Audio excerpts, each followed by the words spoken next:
સુરતના કાપોદ્રા વિસ્તારમાં પોલીસે વહેલી સવારે સ્પેશિયલ ડ્રાઈવ હાથ ધરી હતી। બસ સ્ટેન્ડ વિસ્તારમાં વહેલી સવારે બસમાંથી ઉતરતા મુસાફરોના સામાનની ચોરીની અનેક ફરિયાદો પોલીસને મળી હતી। પોલીસ તપાસમાં ખુલ્યું છે કે કેટલાક રિક્ષા ચાલકો બહારથી આવી મુસાફરોના સામાન પર નજર રાખી ચોરી કરતા હતા। ફરિયાદોને આધારે પોલીસે શંકાસ્પદ રિક્ષાવાળાઓને અટકાવી તપાસ શરૂ કરી છે। આ કાર્યવાહી દરમિયાન પોલીસે કુલ 20 જેટલી રિક્ષાઓ કબજે કરી અને રિક્ષા ચાલકોને ડિટેન કરી ધરપકડ કરવામાં આવી હતી। રિક્ષા ચાલકો સામે જાહેરનામાનો ભંગ તથા વધારે પેસેન્જરો બેસાડવાના ગુના નોંધવામાં આવ્યા છે। કાપોદ્રા પોલીસે સ્પષ્ટ ચેતવણી આપી છે કે મુસાફરોની સલામતી સાથે કોઈ સમજૂતી કરવામાં આવશે નહીં અને આવી કાર્યવાહી આગળ પણ ચાલુ રહેશે।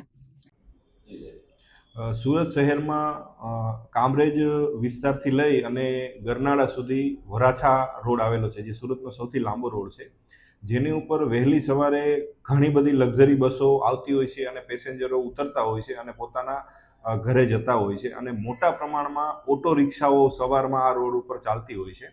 ઘણીવાર એવા બનાવો બનેલા હોય છે કે આ ઓટો રિક્ષામાંથી પર્સ ચોરી, કોઈ સામાનની ચોરી થતી હોય છે અને આવા ચોરો સુરતના જુદા જુદા વિસ્તારમાંથી આવી વહેલી સવારે અહીંયા આવું કામ કરતા હોય છે। કાપોદ્રા પોલીસ સ્ટેશનમાં આવી નાની મોટી ઘણી બધી ફરિયાદો આવતી હોય છે, જેને અનુસંધાને અવારનવાર કાપોદ્રા પોલીસ સ્ટેશન દ્વારા વાહન ચેકિંગ કરવામાં આવે છે અને ખાસ કરીને ઓટો રિક્ષા ચેકિંગ કરવામાં આવે છે, જેના અનુસંધાને આજે વહેલી સવારે 5 વાગ્યાથી લઈ અને અત્યાર સુધી એક મોટી ડ્રાઈવનું આયોજન કરવામાં આવેલું, જેમાં 2 PSIની અધ્યક્ષતામાં જુદી જુદી ટીમો બનાવી 20 પોલીસ કર્મચારી સાથે જુદા જુદા સ્થળે વાહન ચેકિંગ કરવામાં આવેલું અને શંકાસ્પદ રિક્ષાઓને ચેક કરી અને ટોટલ 25 રિક્ષાઓ ઉપર જુદી જુદી ધારાઓ હેઠળ ગુનાઓ દાખલ કરવામાં આવેલા છે, જેમાં જાહેરનામા ભંગના, વધારે પેસેન્જર બેસાડવાના આવા ગુનાઓ દાખલ કરવામાં આવેલા છે અને ટોટલ 20 માણસોની આમાં ધરપકડ કરવામાં આવી છે।